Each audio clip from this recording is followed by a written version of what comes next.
Good luck. Now, people Mongoose again. Remember when I used to go to charity shops and get some damn good deals on some pretty good games? Like, I'm talking really good games, sometimes worth 20, 30 quid for literally like £1 or 50 pence. What the hell happened to those times? Yep. So that's my next discussion. Charity shops and the lack of games in them. Now, I don't know what's going on. Obviously, eBay might have something to do to it because basically I remember going in a lot of times and seeing a lot of games listed at buy it now prices, like eBay buy it now prices.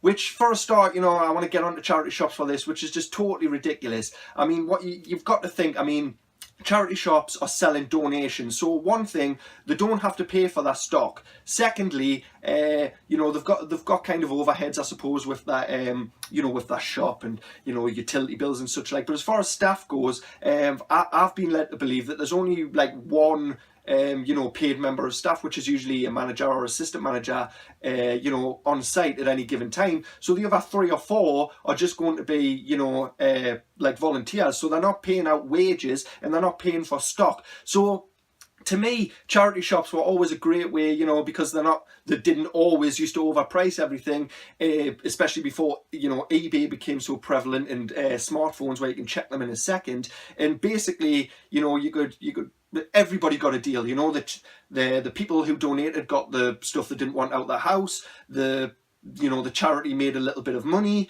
and, you know, somebody snags a deal. So, you know, everybody's happy. But no, that wasn't enough for charity shops. I've noticed the British Heart Foundation in particular very much listing things at not even selling prices, not even eBay selling prices, like eBay buy it now prices. So, I mean, it varies from shop to shop. Some shops can be really good, but I find a lot of games for like 50 pence to £1 in places like cash converters. And when you think you're getting games cheaper from cash converters than a charity shop, you know, they're really, you know, trying to bloody just balls to the wall, just absolutely get every penny they can for these donated games that they can get. And, you know, when a heartless company like Cash Converters that, you know, think it rip people's eyeballs or giving you better deals than, you know, a charity, these charities really need to look at themselves and think, you know, is it really worth us trying to get this money for the game? I mean, a lot of times, I mean, there's certain charity shops I go into very regularly, they're very local, and I'll see the same games sat there. I mean, I've pointed it out on my videos before, like my bargain hunt videos, where in one day I found like Max Payne there, like Max Payne 2 on PS2, and they've got it there for £4.99, and then I go to a Cash Converters and find it for 25 pence.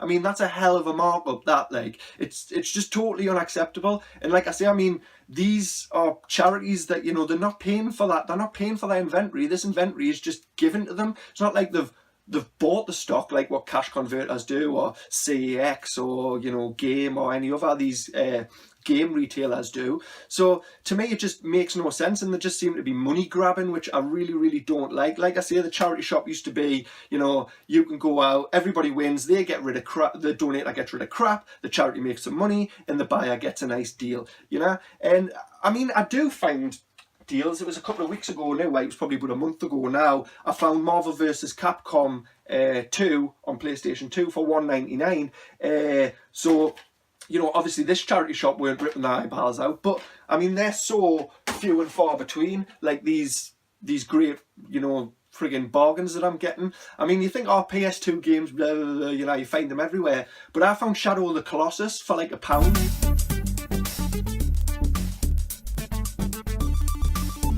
You know, like the limited edition one, I don't know where it is. It's got all the, you know, the artwork and the postcards, and it's just in immaculate condition, and I got it for like £1 from a charity shop, and I just don't get them anymore. Wind Waker on GameCube I got for £1. Twilight Princess on on GameCube I got for £1. So just all these like class games that, you know, worth, say, what, 15, 20, 25 £, you're picking up for £1, and I'd get, you know, at least what, 4 or 5 of these, like in the space of a, you know, say a couple of months, and it's just gradually just going down and down and down. I've heard rumours of charity shops bundling up all their games and just taking them to somewhere like CEX, because a lot of the charity shops will be in the same kind of shopping precincts as, you know, these game like reselling places, you know, your CEXs, your game, and they'll just take them up to them just to save them putting them out on the shelves or whatever.